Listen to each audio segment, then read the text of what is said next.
Hello again, folks, in 113. Today we're going to be covering section 5.2. Here's again a quick look at the calendar. I didn't cross off Tuesday. Okay. Today is Thursday, October 14th.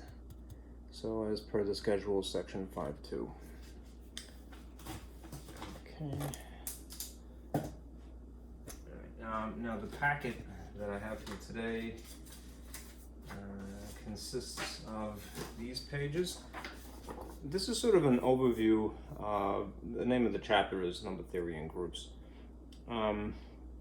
This is an overview of basically section 5.1. Not really the sort of the intricate work that you do, but the theory behind the work. Right? So I'm going to go through this with you very quickly at the beginning to help summarize. I felt I could do a better job than last time, just giving you the terminology. So this, I hope, will be a little bit better. Here is an example of a horizontal number line. Since we're talking about integers, we're now going to be thinking about math in, say, one dimension. It doesn't have to be horizontal per se, but that's usually where we start. Here's an overview of methods of combining signs given the operation of addition or subtraction, or multiplication and division. And do bear in mind that there are different sets of rules, which is usually the cause for confusion. Right. Here's an overview of comparisons. What is greater than what, technically, by arrangement. And there's two worksheets I'm going to have sort of guide you through here. This is about exponents, which will be important in the forthcoming section because we're going to be covering scientific notation. And here's another worksheet to help fill in for order of operations. This is imperative, really must have this down pat to do more complex math. Okay, so if you're following along, do print this out, and if you need to make notes. Now let me turn on my projector here. We'll get going.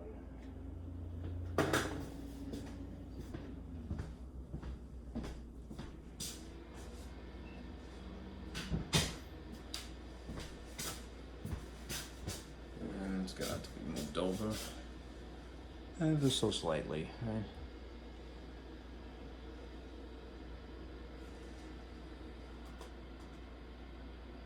That's better. Well, yeah, right.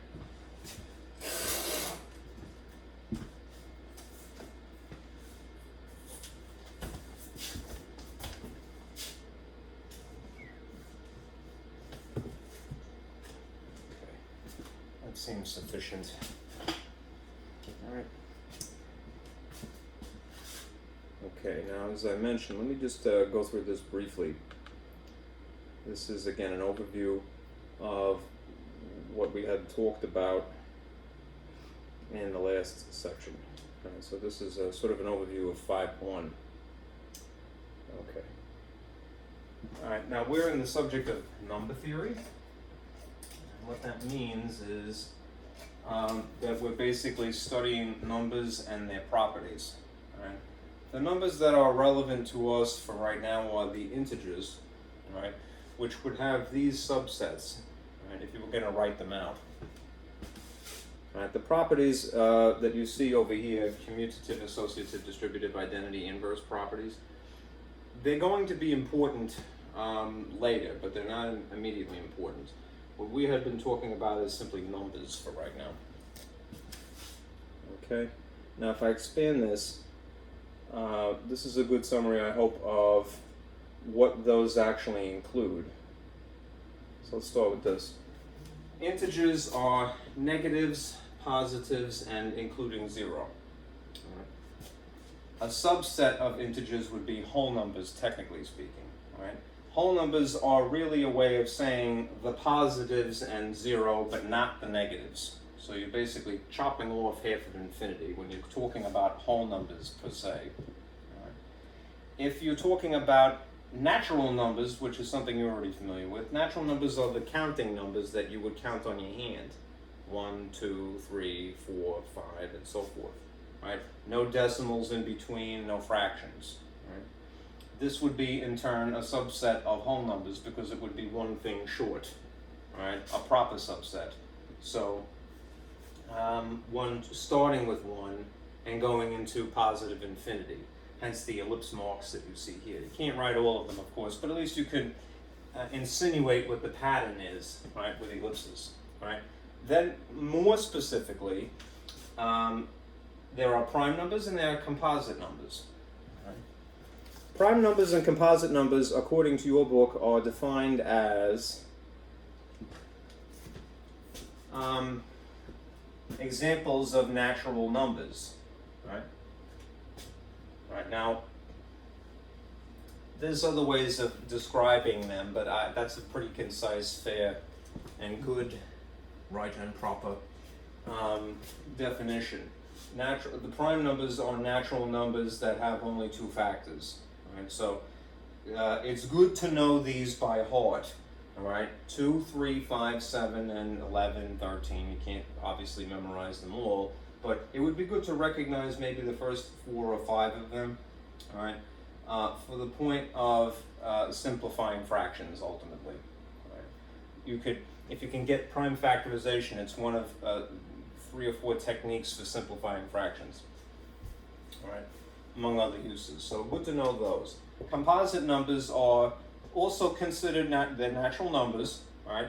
But they have more than 2 factors, right? This is sort of my addendum here. Personally, my observation of these, right? Yes, indeed, they're more than 2 factors. Look at 4, for example. The number 4 has 3 distinct factors, 1, 4, and 2 times 2, which you only have to write 1 time when you're accounting for it. That's more than 2, all right, by any definition anyone would agree to. But it's really less than infinity, all right? Because there is one example of what you could technically refer to as a composite number, and that's 0. 0 has infinite factors, but it's not a natural number, so it would really not be appropriate to, group these together technically under the definition of a natural number. All right, 0 is not a natural number. All right, at least not according to your book. All right, so just 2 factors, prime. All right. More than 2, but less than infinity, composite. Okay? These would be good to recognize as well. 4, 6, 8, 9. Can't memorize them all, but it would be good to go, this isn't prime, that isn't prime, that isn't prime. Meaning that they can be broken down further. Right? Now, primes and composites classified by the number of their factors. Right? The thing that you see down here is not really something you're responsible for, but it does exist, and it is interesting. There is the fundamental theorem of arithmetic, just like there's a fundamental theorem of calculus and of algebra. And it states that every composite number can be expressed as a unique product of prime numbers. What that means is a sequence of factors, all right? You might call a train of prime numbers, okay? So that's where we were at last time. We went into the royal we, right? Into the weeds of how to actually solve a problem or get an answer. All right, but this is the theory, right? And these are again examples of how to make them distinct in your mind. Right? An integer again is the negatives, positives, and 0. Whole numbers are starting from 0, but only the positives forward. Natural numbers are starting from 1 forward. Okay. All right. Now, that having been said, or having said that, let's get into this. Horizontal numbers, horizontal axis. Right. What is practical when you're dealing with the integers is to not just sort of write them out, but as an alternative way of expressing them.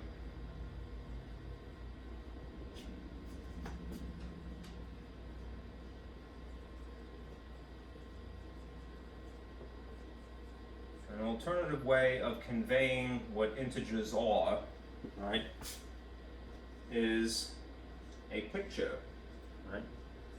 You know what they say, a picture is worth 1,000 words, right? Well, rather than, write -1, -2, -3, -4, -5, and, do that forever, which would be futile, right? You could just simply draw a picture to imply that, all right?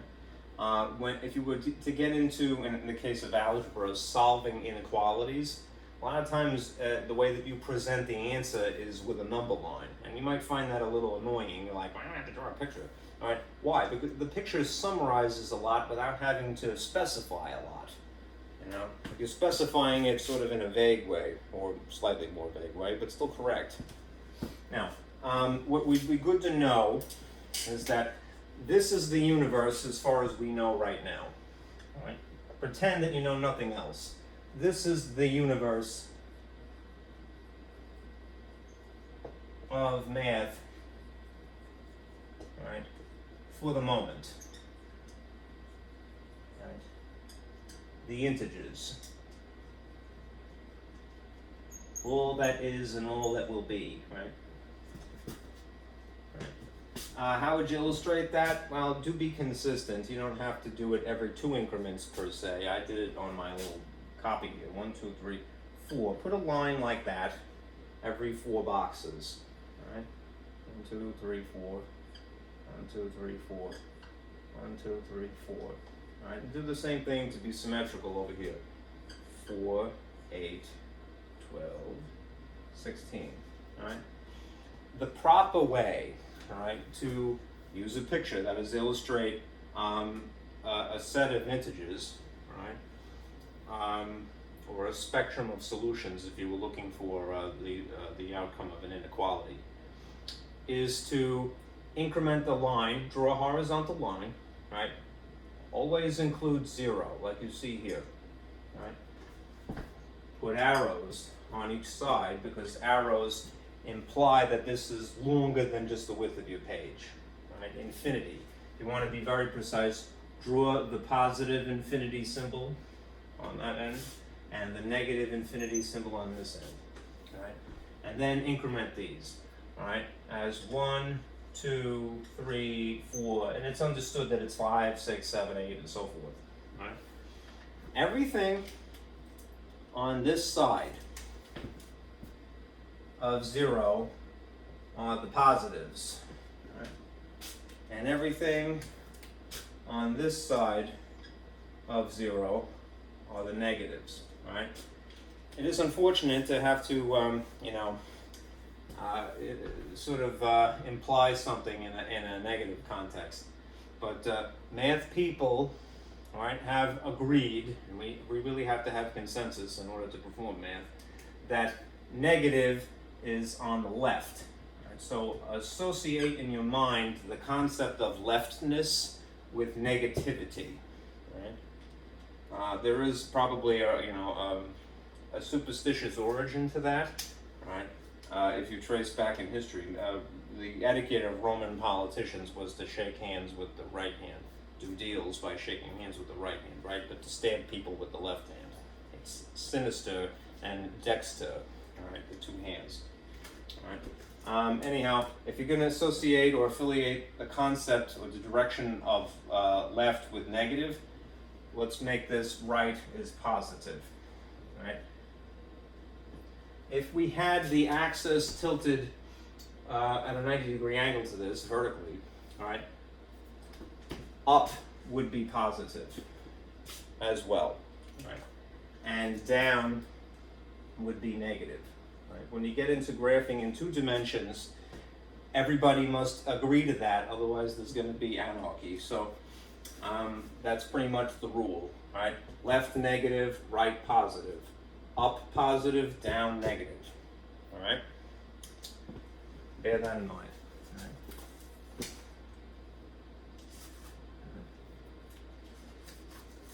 Okay, now let's get into some comparisons.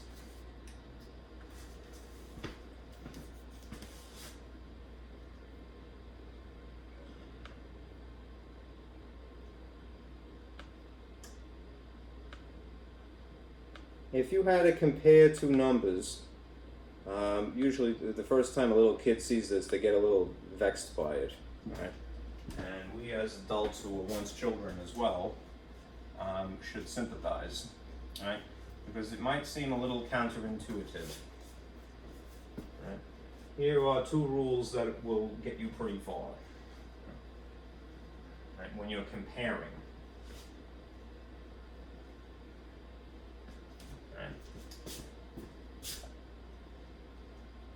So, when comparing, two integers, negatives and positives, and in theory 0, right? If you remember the number line, that will help, right? Remember, 0 is neither positive nor negative, right? It's exactly in between, right? But as for the positives and the negatives, positives, regardless of their magnitude,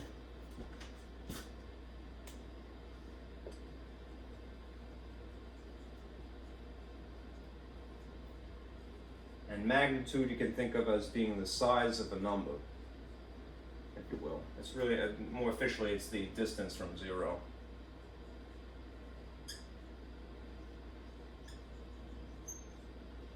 Magnitude. Positives, regardless, are always considered greater. This is greater than negatives. Right? If you are comparing two negatives, right, the negatives that are closer to 0, or you might say the negatives that are not positive, but they're closer to the positives, they're greater than the negatives farther from 0. Right? So, for example, right, even if you had positive 2, right, and you were comparing it to negative 7, although this may seem counterintuitive, positive 2 is greater than negative 7 because it's a positive. Right? It's further along in the right direction, you might say. Right? Negatives, if you're comparing two negatives, like let's just say you had negative 2, negative 2 would be greater than negative 3. How come? Because if being in proximity to 0 and or the positives is what qualifies you as being greater than, all right? Negative 2 would be 2 increments to the left, versus negative 3 would be ever so slightly further away on the left, right? So there's a greater distance to 0 if you're negative 3, and a slightly smaller distance if you're negative 2. Anyhow, this is a little vexing to a little kid, right? Because they're taught to just simply pay attention to the magnitudes, namely the sizes of these, the digits, and not the sign that is associated with it. But as an adult person who's probably seen algebra, right, we know that the universe is not just the positives. The universe of numbers is at least the negatives as well, right? The parallel dimension, if you will. No, it's not really correct, but the symmetrical dimension, the symmetrical side, right? Just negative alternative. Okay. So let's do a couple of these, bearing these rules in mind.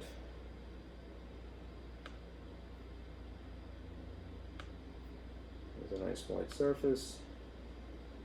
I think this is kicked up as well as it could be, bright as it could be.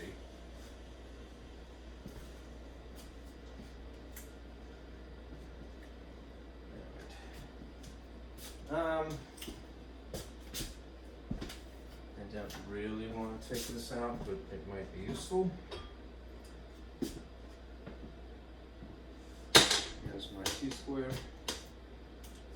just for the sake of keeping things orderly here.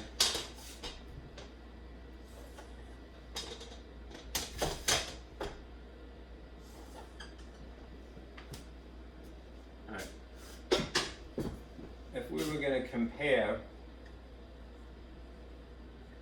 integers using less than, greater than, or maybe at worst equals, but not really. Here's some examples to illustrate.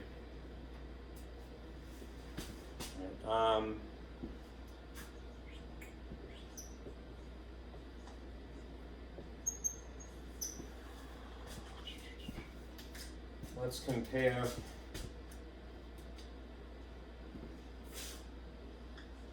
three to 5, right?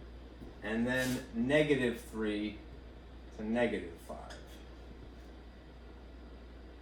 And then maybe some decimals, negative 2.8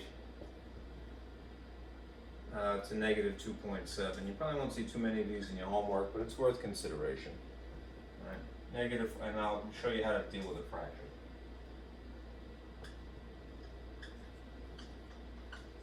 All right. So here's a good spread. All right? We're just going to replace the question mark that is in between these numbers to compare them. As either less oriented this way or greater if it was oriented this way. And you have to kind of, again, conform to the etiquette of you read from left to right, all right? And you make comparisons in that relation, in that direction, right?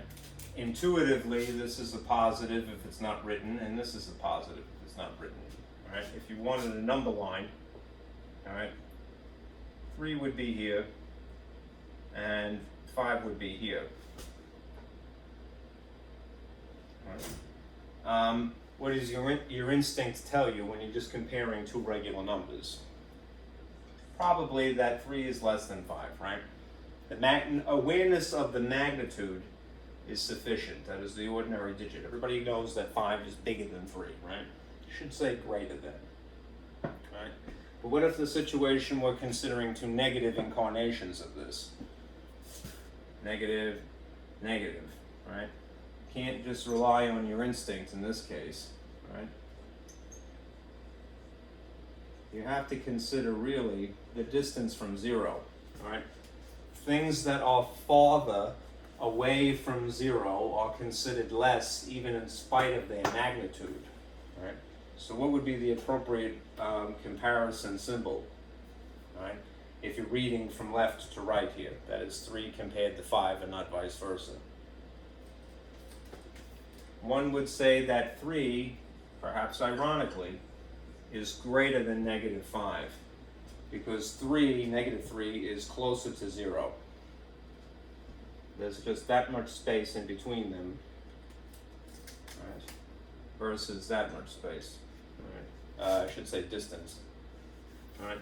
So you have to maybe, if you're not familiar, fight your intuition in this case, right? Remember, it's not just the digit that you're considering now. We're considering the sign associated with it.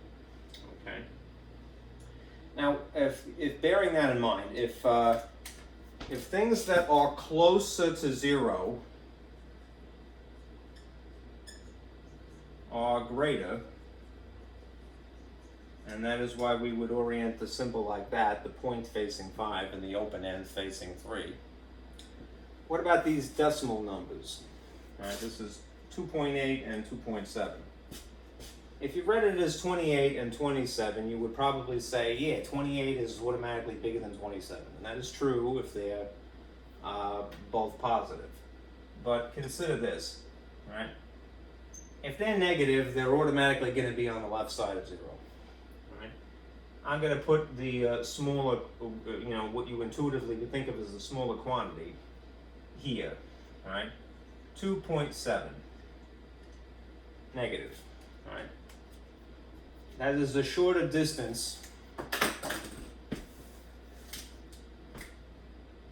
from here to here than the next number here, which would be 2.8, negative 2.8, which would be from here to here by comparison, all right? If this is a shorter distance to 0, all right, then it is automatically this relationship because of the position of 2.8 versus 2.7. That is negative 2.8 versus negative 2.7. If they were both positive, you would say greater. But since they're both negative, all right, negative 2.8 is considered less than negative 2.7. Now, we really didn't get into fractions yet this semester, but I bet you that you have some inkling about how to deal with them. Let me show you a shortcut, right? It works 100% of the time, all right? You would probably not want to go through the trouble of writing equivalent fractions with a common denominator, right? That is a skill that everybody must master, but it's not imperative, right? At least not right now. What you can get away with doing as a shortcut, and it works 100% of the time, is cross-multiplying and then comparing. All right, what do I mean by that? I mean multiply diagonally like this, right? I know it's not a multiplication problem, it's a comparison problem, all right? But just do it because it's a shortcut, all right? What's 3 times 7? 21, and just write it here, all right? If there happens to be a negative here, just tack it onto that, all right? Do the same thing the other way diagonally, right? What is 4 times 5? 20. And again, if there happens to be a negative here, just tack it onto that product. Now, compare these two products. Again, I know it's not really a multiplication problem, but it's a shortcut that works for the sake of comparison. Compare these rather than the fractions. Now, if you wanted some justification here, you could multiply across here, and then you would have 20 35ths and 21 35ths as well, all right? But you don't even need to worry about the denominator really, all right? Just compare what is essentially the numerators, all right? If you have this situation again, negative 20 would be here, and negative 21 would be here. And the distance from negative 20 to 0 would be arguably, well, not arguably, would be definitely shorter than the distance between negative 21 and 0, right? If they were both positive, yes, you would instinctively say that this is less than, 20 is less than 21. But because we're dealing with two negatives, remember, distance from 0 is really what is important here, right? Based upon how it is written with the 20 in front, you would say negative 20 is greater than negative 21.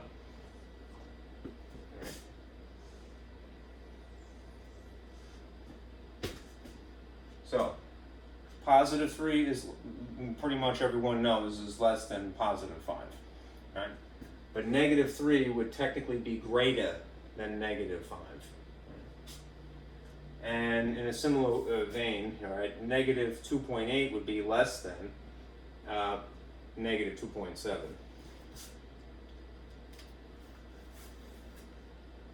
All right, and if you do employ the shortcut, which is again to just multiply diagonally and compare the products, all right, negative 20 is greater than negative 21 on the technicality that they're both negative, right? There's a shorter distance between this and 0 and this and 0. Okay. Now let me show you something else, and then we're going to get into rules of signs.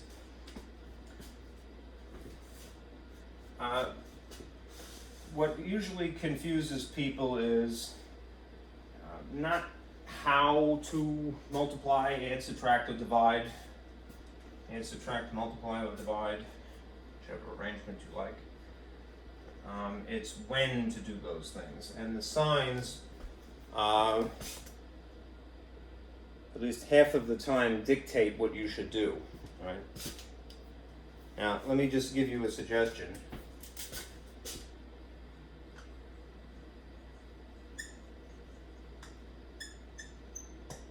Right? What to do when you have a positive or a negative sign between numbers.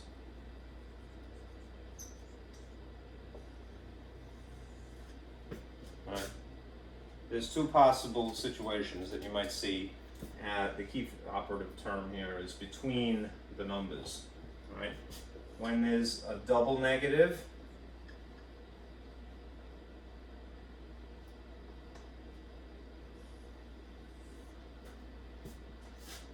it may be a little hard to see, huh?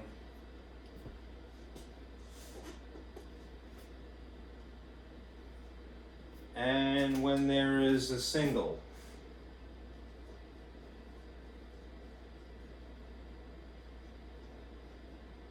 Sort of like Wendy's burger menu, right?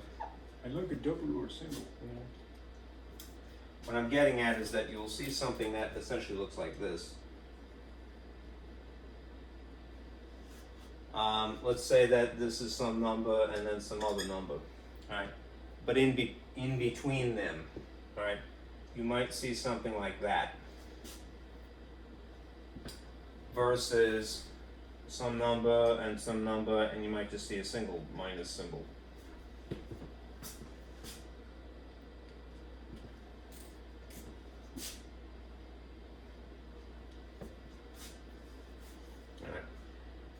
What you can do as an alternative way of presenting the information, right? Rewriting it, taking a little artistic license, is this.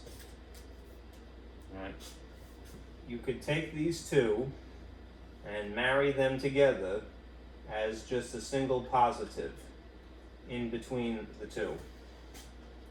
A double negative equates to a positive when there's nothing in between them. Right? It's just an alternative if it makes things more convenient for you. Right?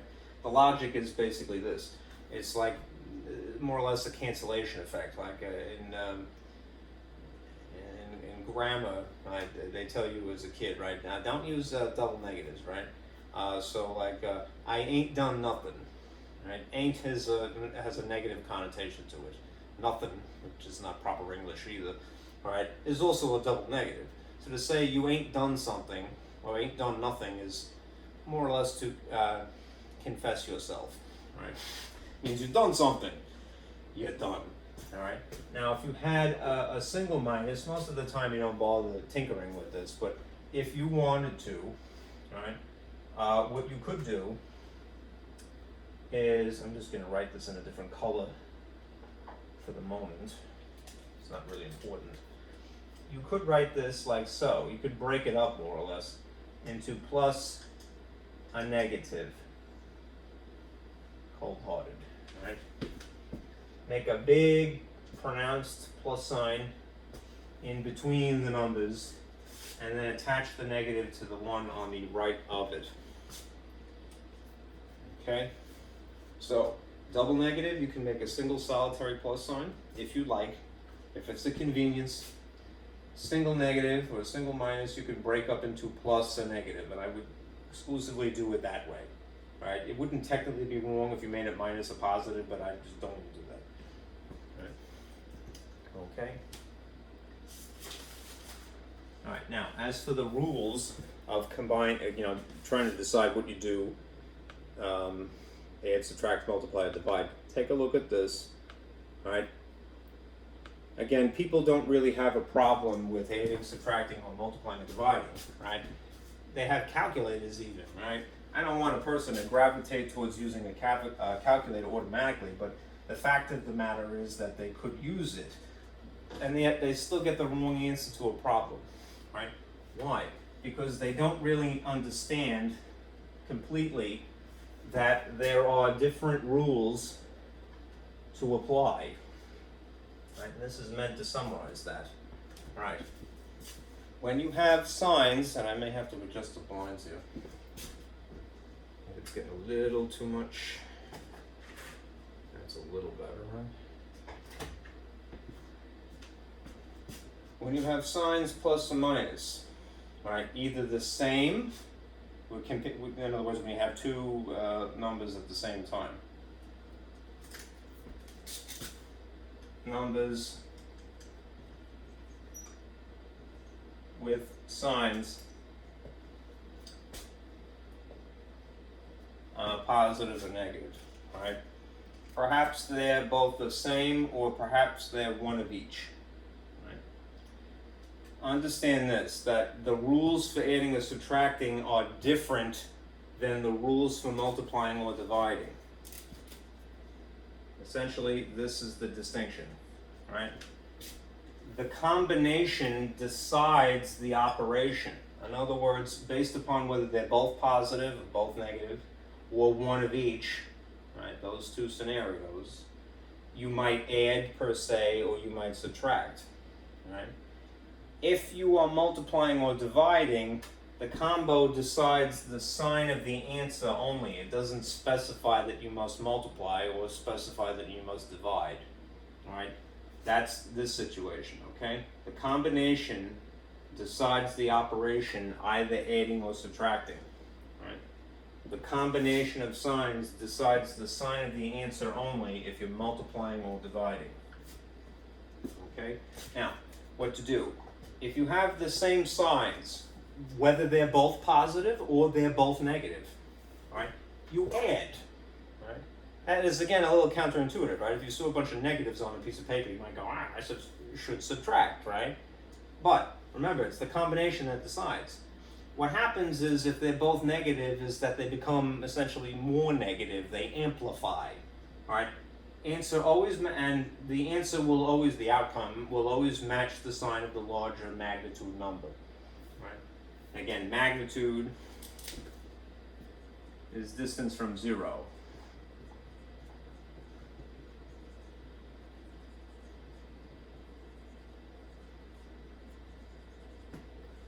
All right, you can think of it as basically being the size of the number. All right. If you have one number is a positive and one number is a negative, what that will, if you know that it's either or, adding or subtracting, it's going to demand that you subtract, actually, right? And the answer will always, again, match the sign of the larger magnitude. Take that much comfort, right? If, on the other hand, you have both negatives, right, and you know that you're multiplying, then you're going to get a positive answer. It doesn't change the operation, it just dictates what the solution would be, positive or negative, the product, right? If they're both positive, then duh, yeah, you're gonna get a positive, right? But ironically, perhaps, if you have two negatives multiplied, you get a positive answer. One thing you might have thought about is this: a negative times a negative is a positive.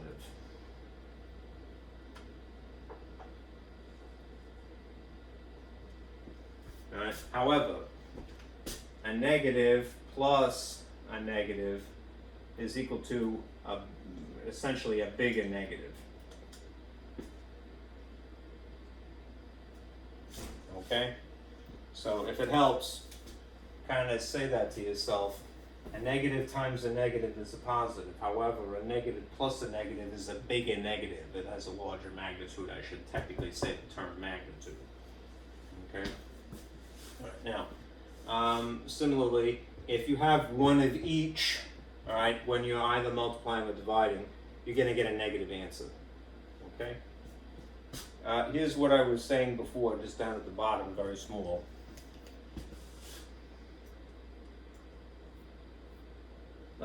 Remember, 0 is neither negative nor positive, right? A double negative between numbers, and that's between, like so, you could write that way. A single minus, you could write this way, if it is a convenience for you. You might have noticed, if you look at an actual printed textbook, a lot of times books will write the adjacent number in its own little pocket, its own little parentheses. I have an inkling that that is kind of a holdover from the days of when we had typewriters. Like the QWERTY keyboard is another example of that, right? The QWERTY keyboard was invented when we had typewriters, and it was really there to resolve a mechanical issue, all right? We don't have mechanical keyboards really anymore. We have electronic keyboards, right? Maybe not completely, but you know, there's no type arms that are going to cause a problem. Anyhow, people used to type, their tests or their books, in a typewriter, not on a word processor, right? So, and they didn't have the ability to make smaller font, unless they moved the paper. So perhaps as a way to get around any issue with the sign, right, they would kind of pocket them, in a little parentheses. That's just my educated guess. All right. Anyhow, you might see a textbook writing the adjacent number like so, in its own little parentheses, right? Instead of doing this, making it a slightly smaller font and a little bit higher up, like a superscript, right? But this is that, essentially. All right, let's do some examples now. And we're not going to be comparing at this point, so we're not going to use less than or greater than symbols.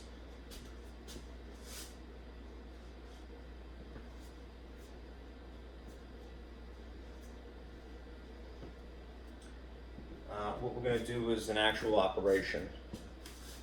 So I'm going to ditch this and go back to a nice blank page.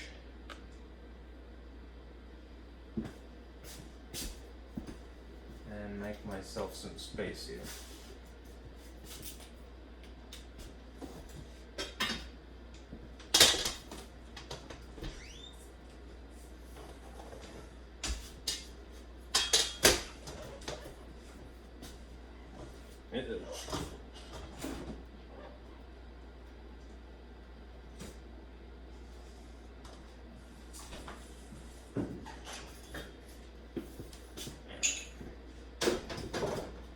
Example here and here and hopefully here and here.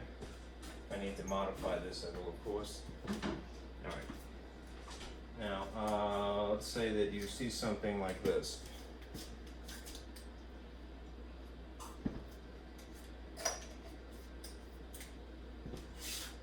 -5 plus, and then again just to conform to what you might see in a textbook. Right, -3 put in its own little pocket here. All right. Now, what you have to ask yourself is, do you have same signs or one of each?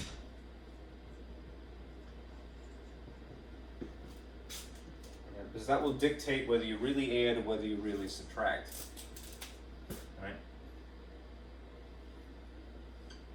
Which is the case in this case, right? What you have to train your eye on is that this is usually supposed to be larger, implying that that is the operation, and that this is merely the sign that is associated with this number here. That's why they put it in parentheses, to kind of isolate, make it a little bit easier to see. Well, if you compare these two is what I'm talking about, right? They're the same signs, which means that you have to actually add. Do indeed add, right? This is an example again of a negative plus a negative is a bigger negative. Right, to verbalize it. So what actually is 5 plus 3? Well, it would be 8, right? What is the sign of the answer going to be? Just to remind you without shifting the slides here. All right. If you're looking at either addition or subtraction here, the answer always matches the sign of the magnitude, of the larger magnitude. In this case, it's irrelevant because they're both negative anyhow, but it's always going to match the larger magnitude when you're adding or subtracting. So, alternatively, a negative plus a negative is a bigger negative, so they amplify. This is in fact a -8. Okay? Now, what if you had a situation like this?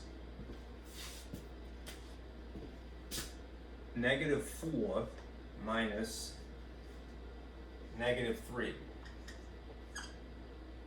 And again, rather than put this as a smaller font, in superscript that is up here. A textbook might write it this way. Again, I do believe that is because we used to have typewriters. And again, you have to ask yourself, right, are these the same signs? Or are they one of each? Because again, that will dictate whether you add really or you subtract really. There is a little bit of adjustment that needs to happen first. Right? When you have this many symbols, do the adjustment.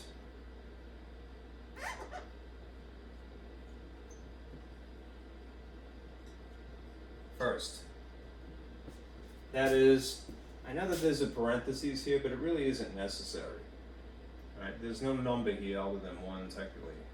This is a double negative between, which means that you could write it like this instead. This would still be -4, but the alternative is to write this as plus, all right, and then a 3. All right. Now ask yourself, do I have the same signs or do I have one of each? Well, again, if you think of this as being, that's a -4, and this is ultimately a +3, they're technically one of each after you make the adjustment. Right? So what that means is that you're going to actually subtract. Right? What would just be 4 minus 3? I know there's a plus here, but don't get distracted by that. Remember the rule instead. All right? You're going to subtract. So just paying attention to basically the numbers now. What's 4 minus 3? It would be 1. That's a 1, not a 7. All right? And then what is the sign of the answer going to be? It's always going to match the larger magnitude. So if the larger magnitude is negative, then that's negative. Right. If you have a system for doing this by hand that is without a calculator, but you get the answer 100% of the time, I don't want to talk you out of doing that. Right? If you have an intuition about math that is a good intuition, then good. Right? But if you're feeling around in the dark and you have absolutely no system, I can guarantee you that once you acclimate to it, this will work 100% of the time, right? Just make sure that you do these little adjustments first. It's more or less training your eyes how to look at things, okay? These parentheses are really not necessary. They might be written there, right? But they're not necessary. Here's another one.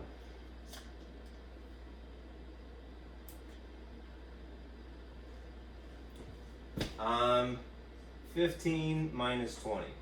Now let me just say something, preface first. If you were a little kid in 3rd grade and you wrote your problem like this, 15 minus 20, your sister would, not your sister, your teacher would go, "What are you doing? You wrote it backwards, you ding dong." All right, and then you get chided for that, right? But we, older people, are aware that negatives are possible as an answer. And if things are specifically written in this orientation, that is in front, that follows, and this is last, then we must make sure that we get a negative answer ultimately in this case. Now, this is another example of where you might have to tweak it first before you actually go through the process. So, just like before, a double between can be written as a single here, positive. All right, and if you feel more comfortable, you could do that too. All right, if it makes it easier for you to read it. All right. What is the sign of this 15 to begin with? If it isn't written, what do you assume it is?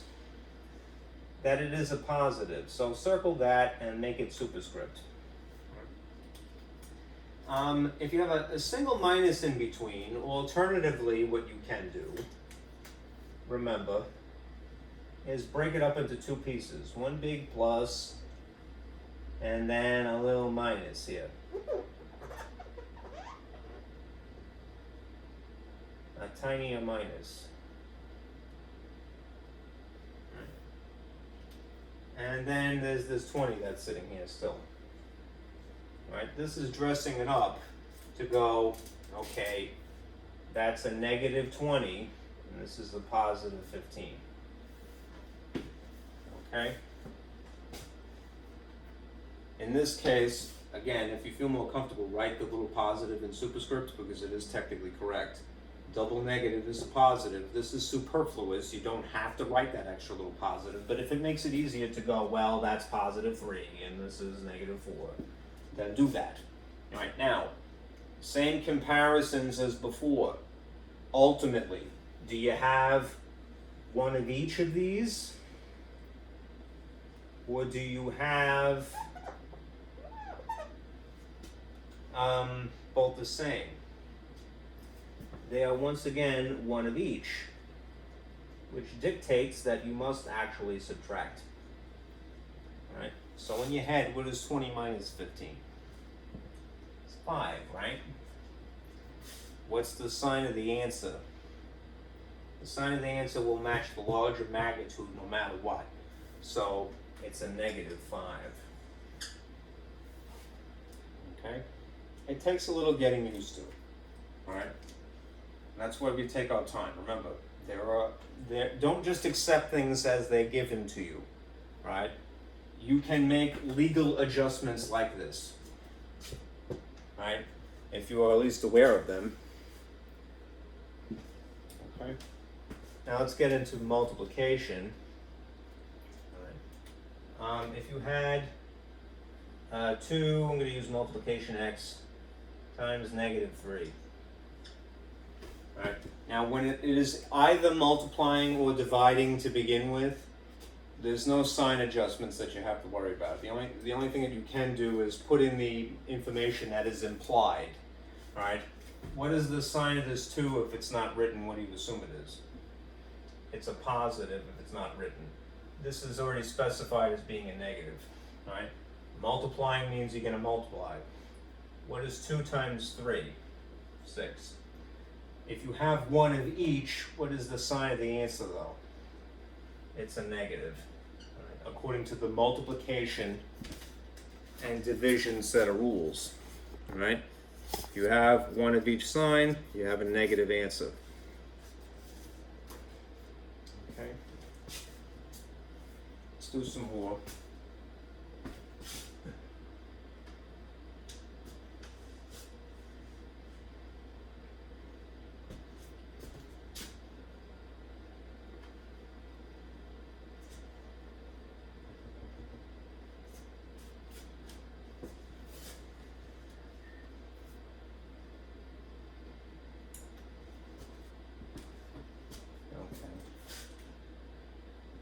About this situation. 40 minus negative 8. Now at this point, because I've sort of beaten a dead horse, I'm going to show you basically my own thought process. All right? When I see something like this, I rewrite the problem. I go, well, it's really a positive 40. All right? And because there happens to be a double negative here, this alternatively could be written as plus a positive if I feel more comfortable doing it that way. Right? And that means that this is an 8 then. Right? So it's really positive 40 plus 8, or positive 4 if you want to be really precise, positive 40 plus positive 8. And I circle these little signs in superscript so that I can answer the question, one of each or same signs, ultimately. Evidently, they're the same signs, which means that I'm going to do what? I'm going to actually add. A positive plus a positive is a bigger positive, just like a negative plus a negative is a bigger negative. What do you end up with? 48, and you should technically put a plus. Okay. When it comes to multiplication, Sometimes they go really over the top here, overboard, and they'll swap out the multiplication x for a dot. Or sometimes they won't even put the dot, they'll just bunch two parentheses together, or maybe one or the other. Okay? As long as you understand that, you know, this is superfluous, it's really -7 times -8. Right? If you're multiplying, there's no changes, it's going to be multiplication. Right? But, all right, do you have one of each or same signs? Because that will dictate the sign of the answer. They're the same signs, so that means you're going to get a positive 56.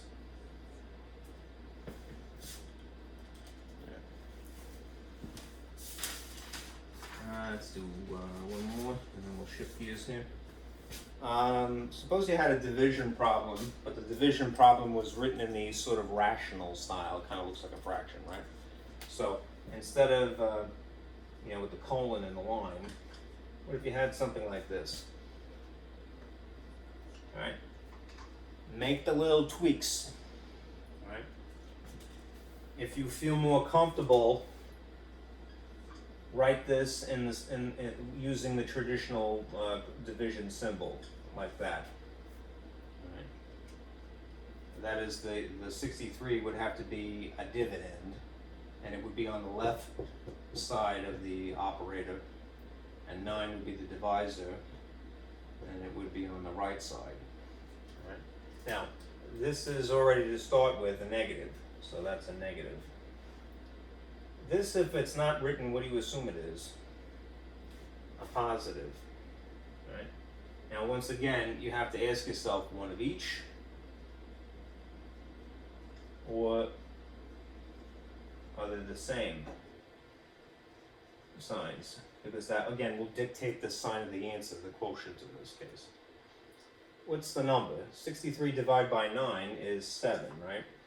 But if you have one of each, it's a -7. Okay? Takes a little getting used to, but ultimately, I can't really stress this enough. Make the alterations that make it crystal clear to you what actually is the sign and what is an operation. Okay? Now, because it's forthcoming, let's talk about exponents. That's going to be important when we get into scientific notation. This is blank partly, because I want to walk you through this as a sort of a worksheet.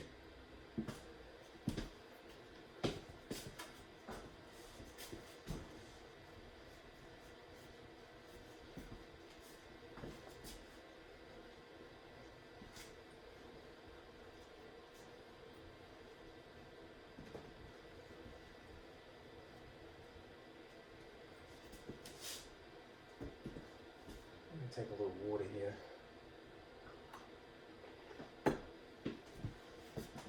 Okay, now, usually in your life, your math life, this is the sort of the train of thought, right? Before you're in school, it is hoped, whether this happens or not, that you basically begin counting. This is sort of preschool, if you will, right? And it's based upon that basic sense of numeracy, like literacy, there's numeracy, that we will have an evolving depth of awareness of math, right? So counting is sort of the foundational number sense, right? And what you're taught based upon that is addition. Right? They teach you how to make things, to count essentially symbolically, all right, rather than using your hands. We use digits, right, symbols, right, Hindu-Arabic numerals, all right, and then they teach you the opposite concept, subtraction. In the United States, at least, this is typically like first grade, at least in my own life. Might have improved since then, but it's usually like first and second grade that you're adding and subtracting. Right?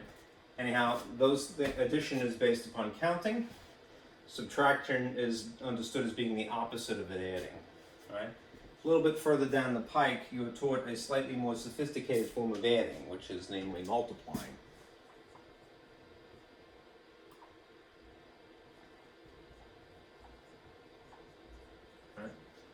It is adding efficiently because it's symbolic, right? And you memorize, at least ideally, you memorize your multiplication tables to build up a frame of reference, right? If subtraction is the opposite concept of addition, naturally what follows multiplication is division because it is the opposite of multiplication, right? Original concept, what follows it because it's based upon that, right? This is the concept and then the new concept and this is what it's based upon.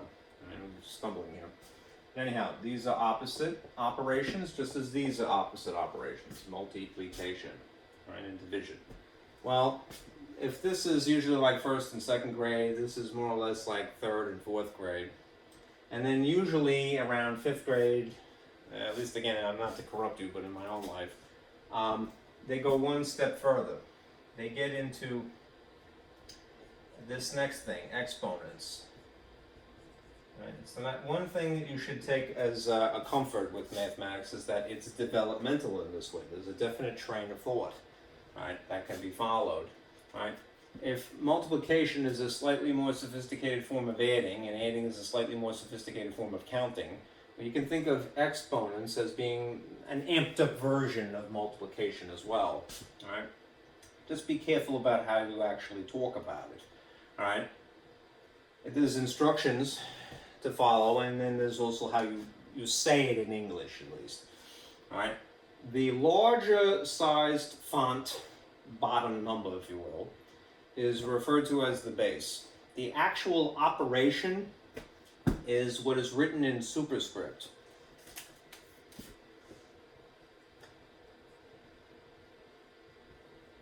Right? This is the actual operation. Or operator, I guess you can say. And that is referred to as the exponent. Again, think multiplication because it is a more sophisticated form of multiplying. It's just very precise. It doesn't involve using an X symbol operator. All right. Now, how do you actually say it completely correctly? All right. No one should get mad at you, and you shouldn't get mad at your students if they say it incorrectly because you kind of know what they mean even when they say it wrong. All right. English is like that, right? How you should say it precisely. All right. If you were going to read this in English, it would be 2 to the third power.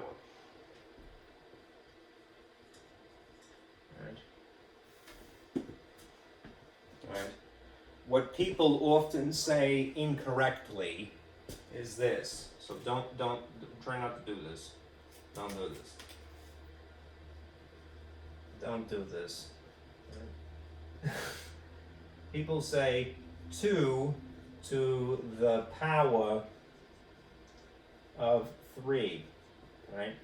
They say power of 3 instead of third power, and I know that those are practically the same thing, and that English, unfortunately, complicates things in spite of its prettiness, all right? Its elegance. Why is this wrong? Because it is implying that the power is 3 here, all right?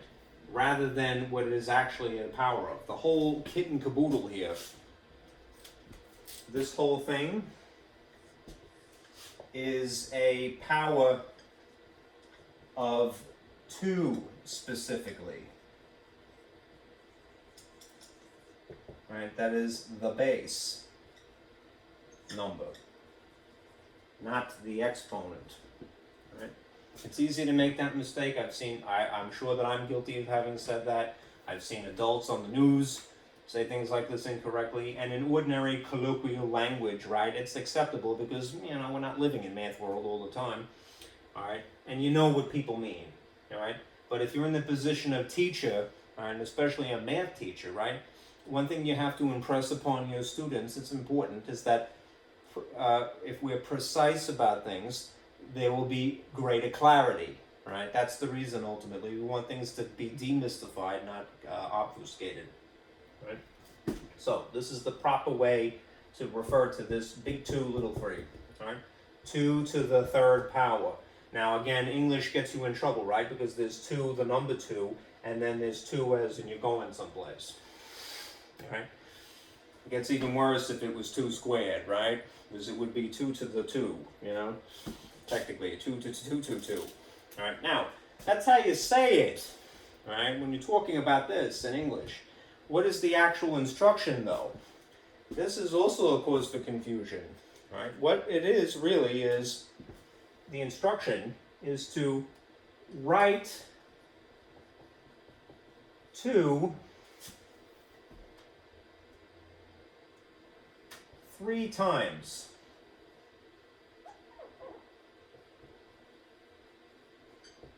And then multiply.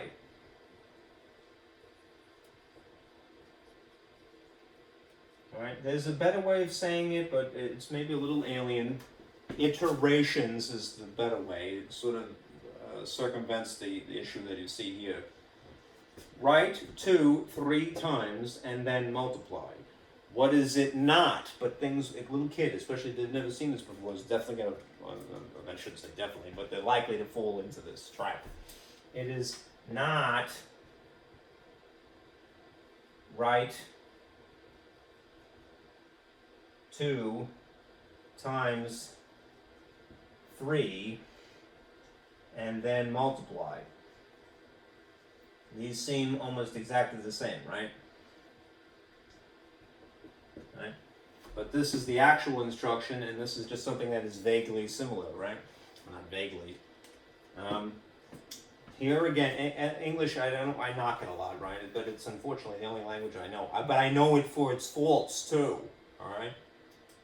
That just changing the position of these 2 words, all right? This is in front and that after it, changes really what is being insinuated here, all right? Implied. Notice, all right? I specifically use the Arabic numeral here, Hindu Arabic numeral, and not in this case. Right? Write 2 3 times.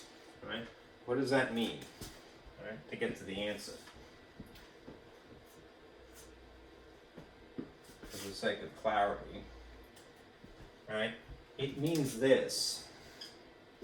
It means literally write the number 2 3 iterations. So if you want to circumvent a problem, you could introduce your kids to the phrase iterations, but they might take a double take. I would do both, right? It means 3 times. Or you might say clones, if that is somehow a little bit more intuitive. Write 3 clones of this base number. And then multiply, all right? If you made the mistake, or the kid made the mistake, your student, that they understood it as being times 3, what would that mean in a literal sense? It would mean 2 times 3. Right? And the reason that they're not equivalent statements is that you're clearly going to get a different product, right? What is 2 times 2 times 2? Right? This is ultimately 8, which is the correct answer. What is just 2 times 3 though? This is 6, right? And they are not equal, right? So even if it seems a little anal retentive, right? Remember, as the person who's in the position of math teacher, it is very important to condition the students, especially when they're little kids, right? That precision for math is very important, right? It makes things more clear, and that will do everyone a great service, okay? Point out the times when it is, you know, innocently mistaken, right? No one is God, right? 3 times 3, they sound almost the same, but the position changes the meaning, really, when we talk about them that way. Right? Right, in this context, when I say times, I mean iterations, or clones, if you will. Right? All right. Now, let's do some examples of exponents.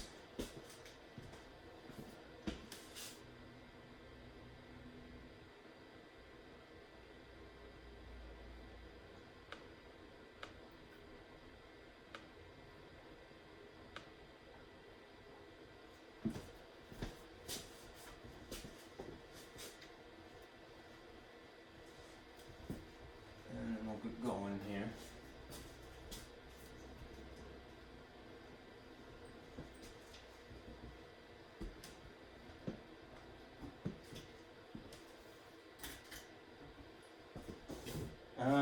Yeah, let me just sort of divvy up the board.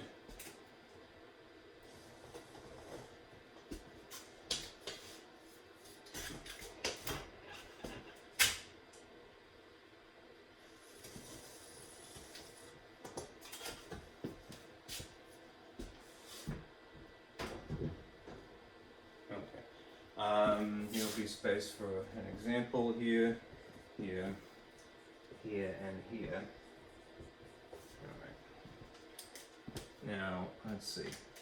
I'm purposely going to use the same figures multiple times because I want you to make the distinction, the very subtle distinction. Right? The parentheses are going to be very important. Right?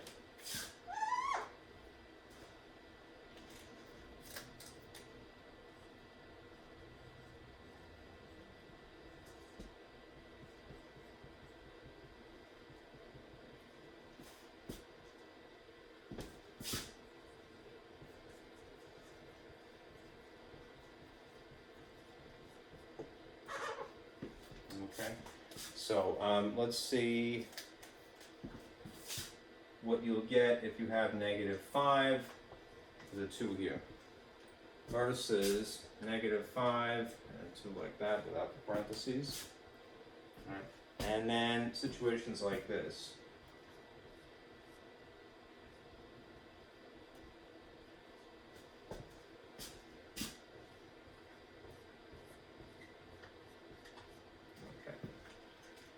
If you've encapsulated, or it's given to you that way, this integer -5, and the negative is on the inside, that means both are affected by this too. Right? What I do is sort of a visual aid for my own sake, is that I take that into consideration. I sort of draw these little arcs to go, all right, well, bear in mind, it's not just the digit that's being squared, right? And understand that this is, when you see an exponent of 2, it's read as being squared, right? Right, just like if you had a 3, it would be cubed, right? If you were going to write it out, it means write 2 iterations clones of the base number 5, so it would be 5 times 5. This will establish the digit, right? But it's not just the digit, right? The digit that is going to be replicated. It is also the sign that's being replicated, right? Because they're both inside the parentheses. So what is a -5 times a -5? Same signs, you're going to get a positive answer. The operation is still multiplication though. 5 times 5 is 25. And it's positive 25. If, on the other hand, you have this situation and there's no parentheses,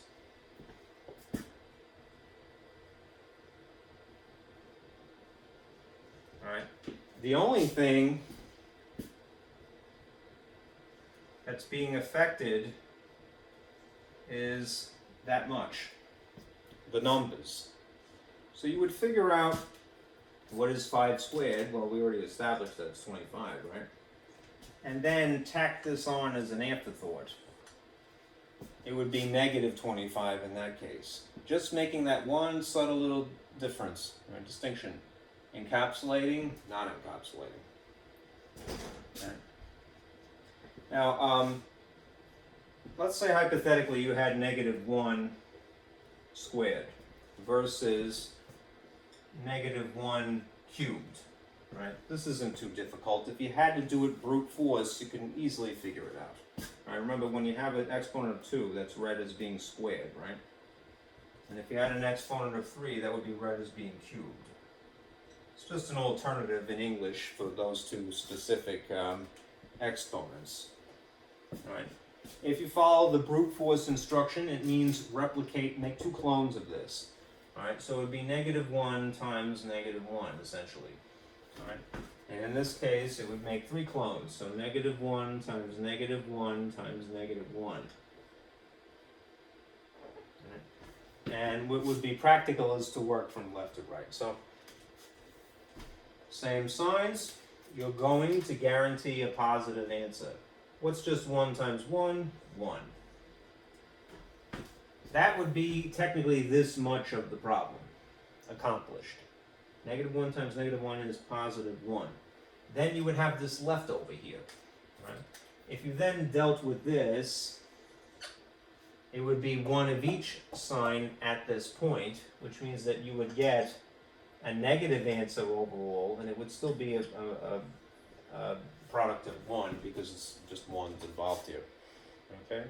So -1 encapsulated squared is +1, and -1 encapsulated cubed would be ultimately -1. Now, there's a rule, all right? As long as things are written in parentheses like this, if you don't have a calculator, and even if you had something as simple as just 1, it could be quite a pain in the neck if you have an exponent that is quite large, to have to sit there and figure out every possible combination back and forth, and all iterations of the base. Here's the rule: if you have an even, right, like this, you're going to get a positive answer.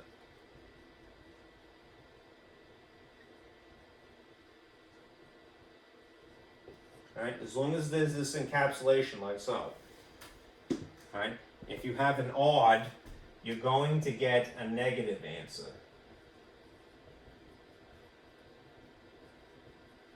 Right? We've kind of proven that already. As long as these things are encapsulated in parentheses like this, the negative inside.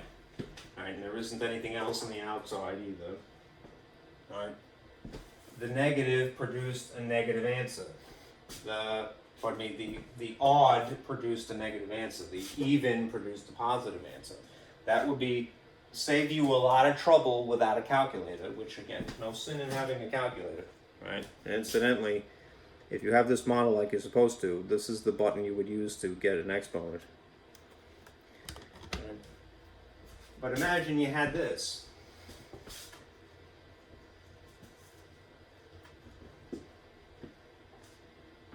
Imagine you had this problem.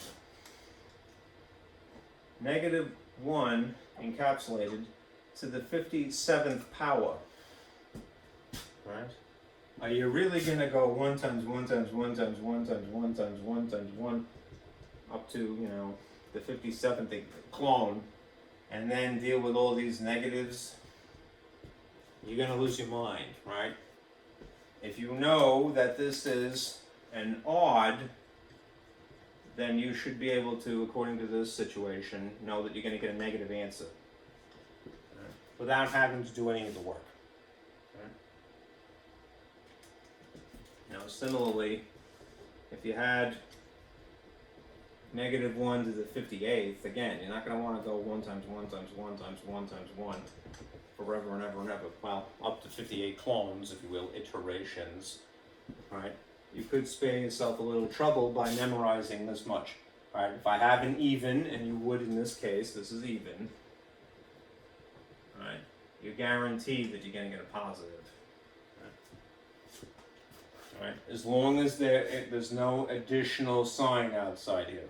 Okay? So just beware of that. Okay?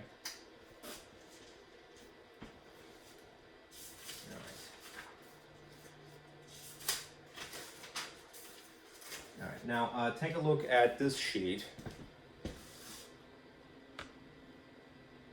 the order of operations, because we have quite a pile of operations at this point in the conversation. We have adding, subtracting, multiplying, dividing, and now exponents, right?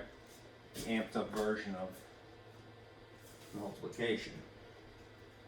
Exponents are powers, right?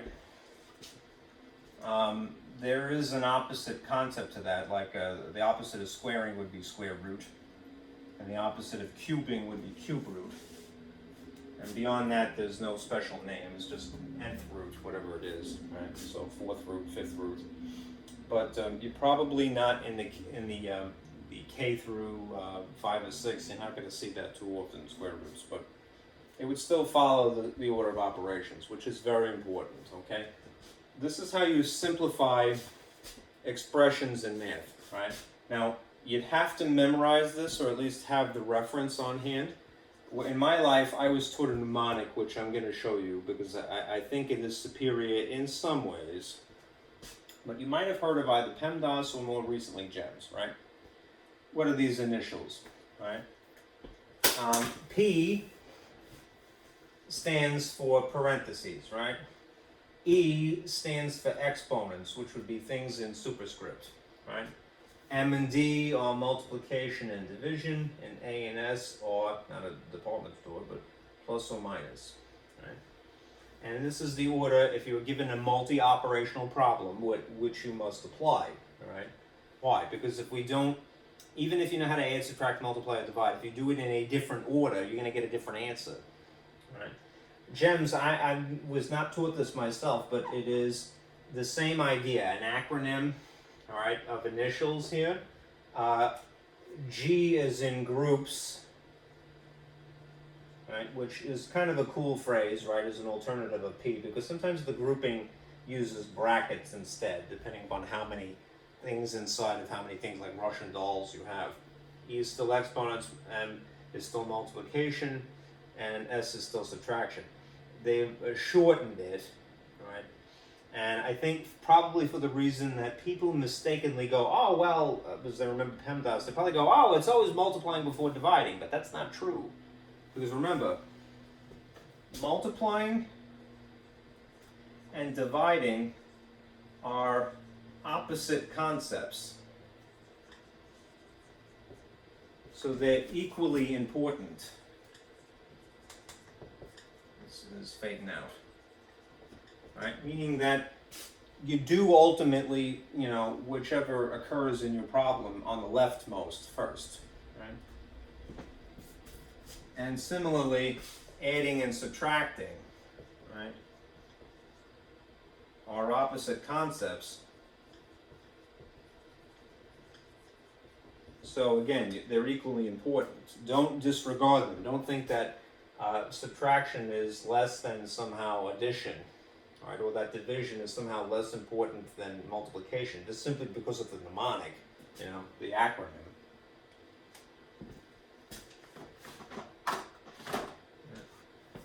That's why I want to teach you the mnemonic memory device, because it's not written as initials, it's written out as a whole word, right? And on tiers, right?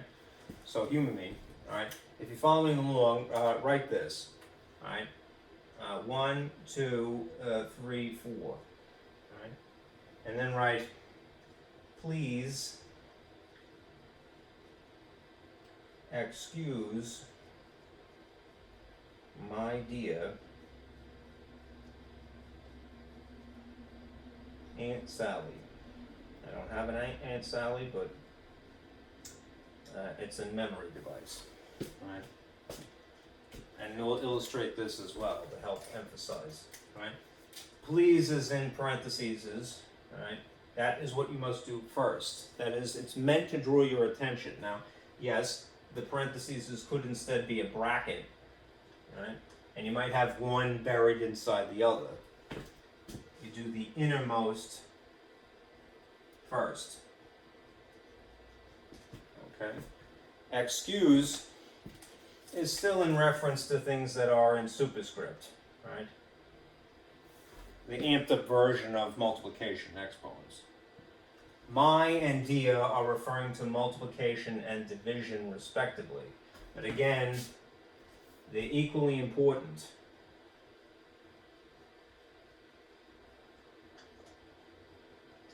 Right? Do leftmost in the problem. Alright? So if you happen to have something that is on the left that is divided, before you stumble across multiplication, you must do the division first. Right? And similarly, Aunt Sally is still adding and subtracting, which again are also equally important. So when confronted with a problem that involves both, you do the leftmost first in the problem. That is unique to the problem. Right? I think I wrote that down here. Alright, let me read this. Yes, in any case, remember multiplication and division are equally important, and similarly, addition and, what is that? Oh, wait. Alright, similarly, addition and subtraction are equally important, right? Always work equal concepts left to right. Okay. Come on. That's what happens when the stupid thing happens here. Alright. So that is a summary. Alright. Whichever mnemonic device you use, whether you have the complete word sentence mnemonic or the acronym mnemonic, all right, mnemonics are memory devices, right, is fine, all right, but don't fall into the trap of going, oh, it's always multiplication before division. That's just how it appears in the way that you remember it, not how it actually works out in the problem. Okay, so let's do some examples. And then I'll just give you some, looks like properties that was included here.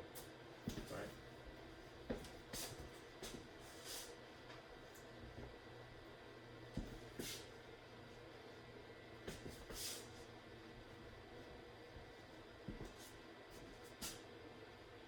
Okay. I don't want to be too much of a mess. I need a nice whiteboard, so I'm going to clear this out.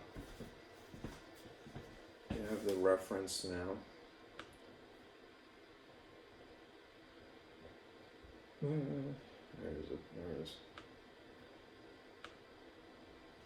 Okay. Here's an example of an order of operations problem. Suppose you had 41 plus 23 encapsulated divided by 8 times 13 minus 15 squared. All right, now, just to allude to this, remember,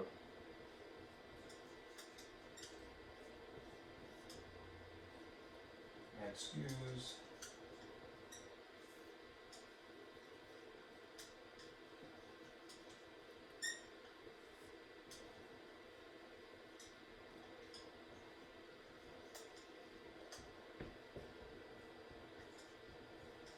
We're going to resolve this, that is simplify it, by applying the order of operations. That's how you deal with expressions. Simplify the expression by applying the order of operations.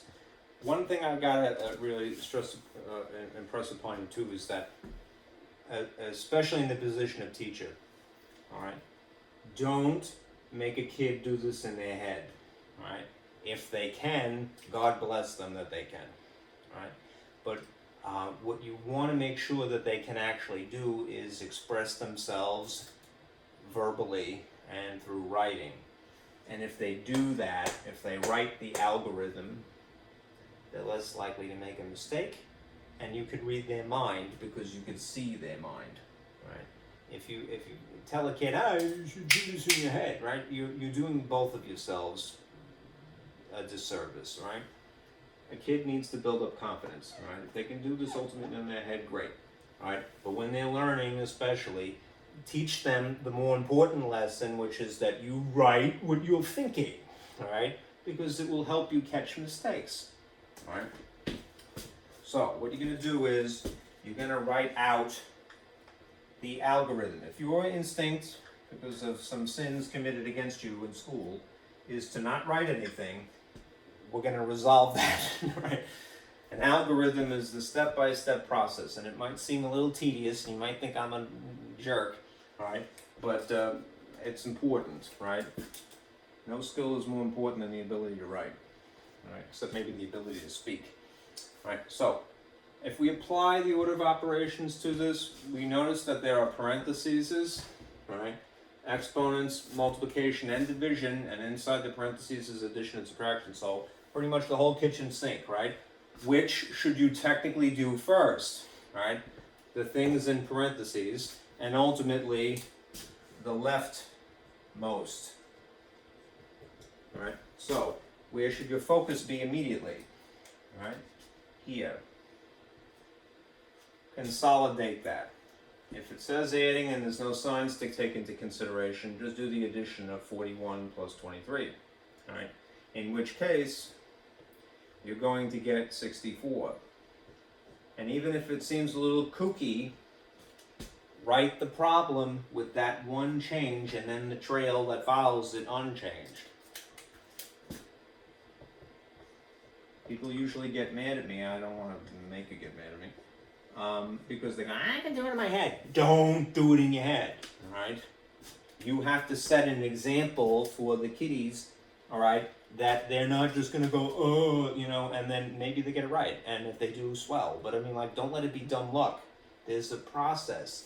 The answer is great, but the process is what they're actually learning, the thought process. How to be a linear thinking person is the whole point of math. All right, you could be any other kind of thinking you want as well. All right, but you must master this skill. All right, so have that one alteration. Now, what are you left with? You have something narrowed down to just one content, right? And there's no signs here, so this is really superfluous. You don't actually need the parentheses. I left it there intuitively because sometimes there's a negative or something that you have to worry about. Anyhow, now what should we do? Right, we have division, multiplication, and the inside guts of this parentheses, and then an exponent. We still have parentheses though, so we really should now put our focus here and the inside, right? And what does that leave you with? Leaves you with 64 divided by, you don't have to use these colors, I'm just trying to emphasize. 64 divided by 8 times the contents of this, and that will be squared. All right. This is one of those situations where you're going to get a negative as an outcome, right? How come? Because this is technically a positive, right? And if you feel comfortable, all right, you could say that this is either plus or negative, or just kind of think about it as, well, that's one negative thing and one positive thing, all right? One of each, you subtract, meaning you get a 2 as a digit, all right? What is the sign of the answer? Matches the larger magnitude. It's a negative, okay? Okay, now, when confronted with the leftover here, division, multiplication, and I'm gonna leave the parentheses in this case because there's an exponent here, so both of these things would be affected, right? I got rid of the parentheses before because I knew that I could get away with it, right? How do you know that you can get away with it? Experience, right? Do a lot, right? So, if we have multiplication, division, and exponents to choose from, exponents is the next most important thing. So, we're going to deal with this now. What does that leave us with? 64 divided by 8 times the outcome here. If you have negative 2 being squared, that means that it's really negative 2 times negative 2. Right? That's 2 clones, if you will, iterations is the more polite way of saying it, I suppose. Alright, of the base negative 2. So what's a negative times a negative? A positive. Do you have to write the positive sign? Not if it's inconvenient for you. What is the outcome? 4. Alright? Okay, so now you're left with division and multiplication, which are on even keel here. Which one should you do? Don't make the mistake of going, it's my or m before d. Alright, and therefore multiplication. They're on the same level. They're equally important. So your focus should be on the left.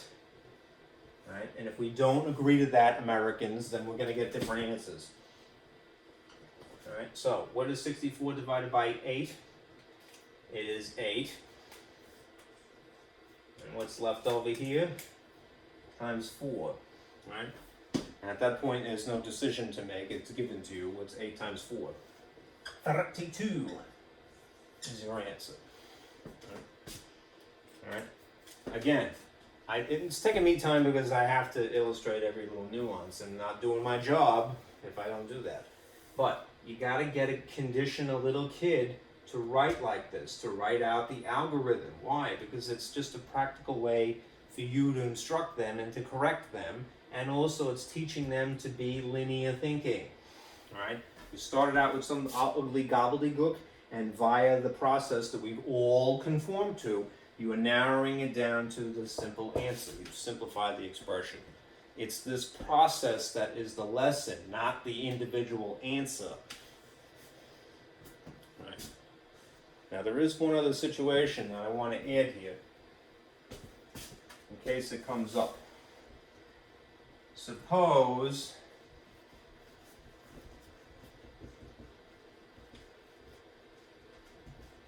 that you get a problem like this.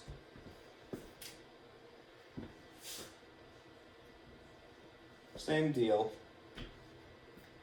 It's a multi-operational problem, but I'm going to throw some brackets in here. 4 minus 6 minus 12 squared. And this is all the top of a rational expression. And underneath you have this junk. 9 divided by 3 plus 4 squared minus 34 divided by 2.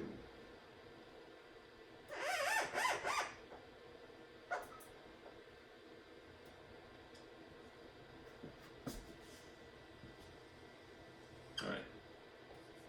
Some fun facts here. Alright. When you see something that looks like this, something on top of something else, this is referred to as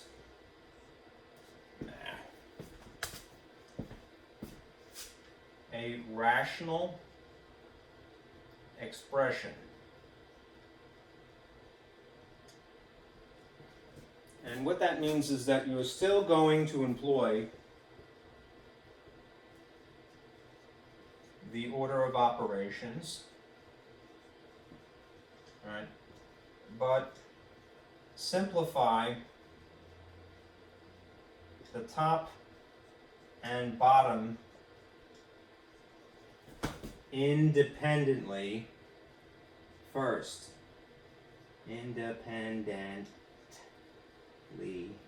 first. In other words, apply the order of operations to the gobbledygook on top by itself. Apply the order of operations to the gobbledygook on the bottom next, or if you wanted to do that first, it's fine. Apply the order of operations, but simplify the top and the bottom independently first. Right?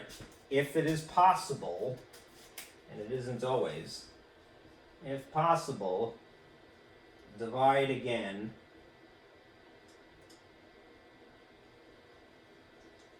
and at last. Alright, you'll see what I mean. Alright, now, let's pay attention to the top part, and I'll do all the top parts in blue here. Hopefully this will write a little better. Alright, we have a parentheses and a bracket because one is buried inside the other. Alright, remember you do innermost first. So if you have this encapsulated in a bracket and then inside that there is this little Russian doll here, all right, you really should be focused right there. All right, I'm going to rewrite that with the outcome in blue here. So I'm not changing -4, I'm just carrying it along for the ride. Minus, this is going to simplify down to what? If this is really +6 and -12, again, if it's more convenient, rather than writing plus and negative for the single minus, all right, you can just read it like this real quickly. All right, one of each dictates that you subtract. So you're going to establish 6 as a digit, and it matches the sign of the larger negative. All right, so you have that. Okay. Now, this is the leftover with that alteration. Now, you might jump the gun a little bit and go, double negative here, and I wouldn't blame you. But remember, order of operations is an exponent here. So what we must do now is take care of that. Still inside the bracket. This is still a minus here, but this 2,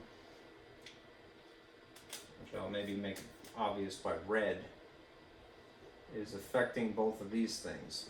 All right, so make 2 clones of -6, which means that what you end up with is in fact 36, because this negative times a negative is a +36. That is an outcome that is independent of the minus that happens to be here.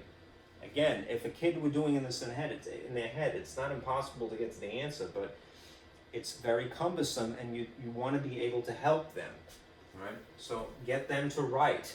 It's very important. Right? Now, next is the inside guts of the bracket here, right? Once you've gotten it down to just a single number here, and there's no extra sign involved, right? This is really superfluous. You don't really need it, right? And you could read this as -36, and this is +4, and then apply the rules of integers. They're one of each again, which means that you must subtract them to establish the digit of 32, right? And then the number of 32, and then apply the sign. It always is going to match the larger magnitude. Okay. Now, another little thing that is interesting about this is that you end up with a bracket here and just one content and then a -4 on the outside. Right? What is the operation going on in between the contents and the outside? Is an alternative way of implying multiplication. When you see 2 things pressed against one another like this, it's implied that they're being multiplied. Remember, you can have 2 times 3, 2.3, or 2 parentheses 3, in which case 2 bracket 3 is just the same thing. To imply multiplication. I'm sorry, I wrote that in that place over there. Anyhow, 4 times 32 is what? 8. And 3 times 4 is 12. What is a negative times a negative? It's a +128. That means that for all of our trouble here, right, the very tippy top here is 128. That doesn't mean that that's the answer. That just means it's as far as we've gotten in straightening out this much of the problem. +128. So the top here is 128. Right. I'm going to have to erase this because I need the space to settle the bottom now. Right. So, well, maybe I'll try to do it over here. Because if I made a boo-boo, at least I'll be able to go back and fix it. Alright? Now, when I'm straightening out the bottom, I'll do this in red. Alright? So, we're looking at this now. If I have a bracket with contents on the inside of 9 divided by 3 plus 4, and then the whole thing is squared outside of it, -3 divided by 2, 34 divided by 2. Right. What I'm going to need to deal with is the contents of the bracket first. Right. which means I'm going to look at the 9 divided by 3 plus 4. Of those choices, division or addition, ultimately, which should I do first? Well, division is automatically of higher order. It's in the list of, please excuse my dear Aunt Sally. So I must really just do the division first. Right? There's no signs involved here, so it's just 9 divided by 3, which is 3. And then the leftover guts would be plus 4 squared. I'm not taking it out, guys, here. I'm writing in the wrong color, sorry. Plus 4 squared minus 34 divided by 2. Alright, still have contents of the bracket. I must narrow it down before I apply the exponent. So my focus is still here. 3 plus 4 is just 7. 34 divided by 2. All right.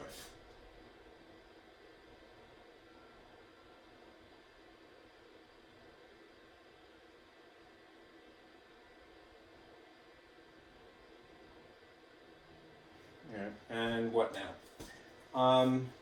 Well, I have the choice between, there's only one content here, but it is being squared. Bracket or parentheses is the same difference, same product really. Minus or divide. The exponent is ultimately the higher order, so my focus is really here. Alright, what is 7 squared? Right, it is 49 minus 34 divided by 2.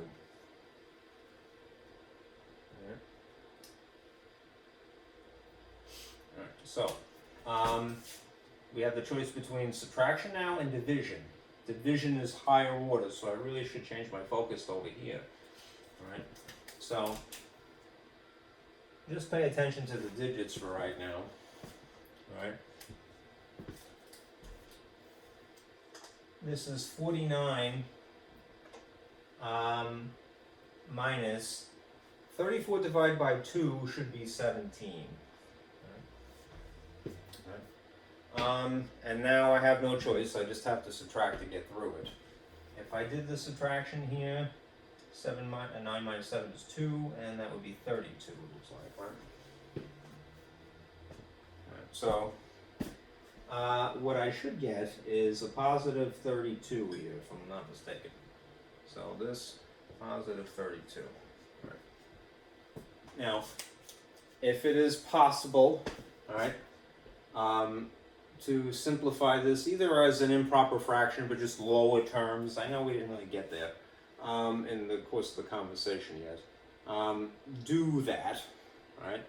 Or you might even be able to divide this into it completely, right? And it would just end up with a whole number, which would be great. All right. Try 9. All right. Let's see. If I did this times 9, that would be 18. That would be too much, way too much, what am I saying? Educated guess. I'm gonna whittle it down, it's just easier for me personally. Alright, this is divisible by 4, and that's divisible by 4. Alright, so I'm gonna divide each of these by 4 first. Perhaps there's a better choice, but it would work. Alright, and if I get into the situation where I have more familiar figures, I might be able to get to the answer a little bit easier. Alright, 32 divided by a common factor would reduce this to 8. 128 divided by 4 would be what? Let's see, 4 goes into this 3 times, and 4 goes into this 8 twice.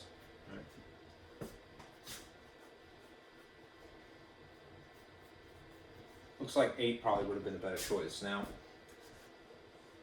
if you have 32 over 8, that's just 4. Alright, that should be the answer, 4.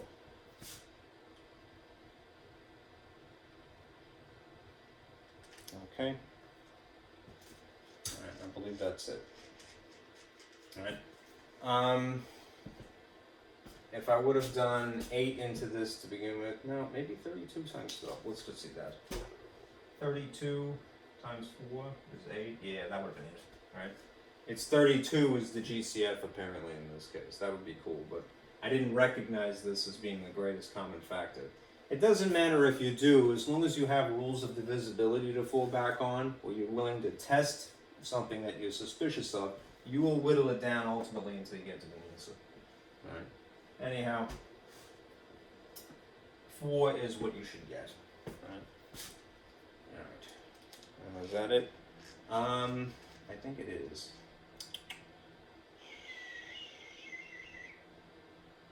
Alright.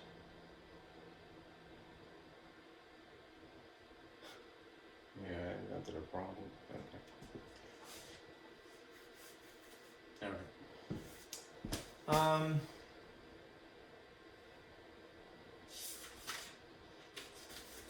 Alright, let me leave this for now. We're gonna come back to properties when we get into, I wanna say, chapter 9, alright? So I don't really need to broach that just yet. Alright, let me leave it at that. Okay. I wonder why they mentioned it.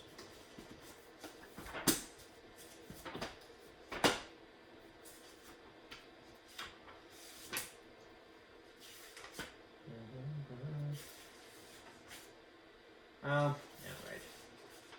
Let me be a good guy. I'll just do this. There's a couple of,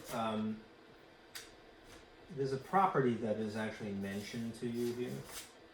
It isn't really imperative, but I would be remiss if I didn't mention it. So,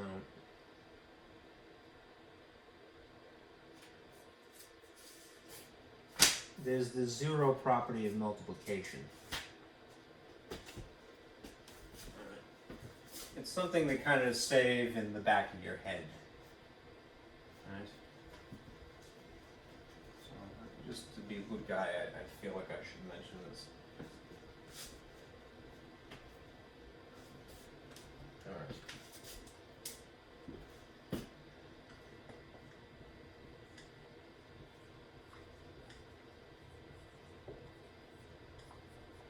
What is the 0 property of multiplication? It's giving a name to something that you probably intuitively know, alright? And that 0 times anything is equal to what? 0. What's practical about that? Since 0 doesn't have a sign, if you had a -1 here, 0 times -1 would nonetheless be 0.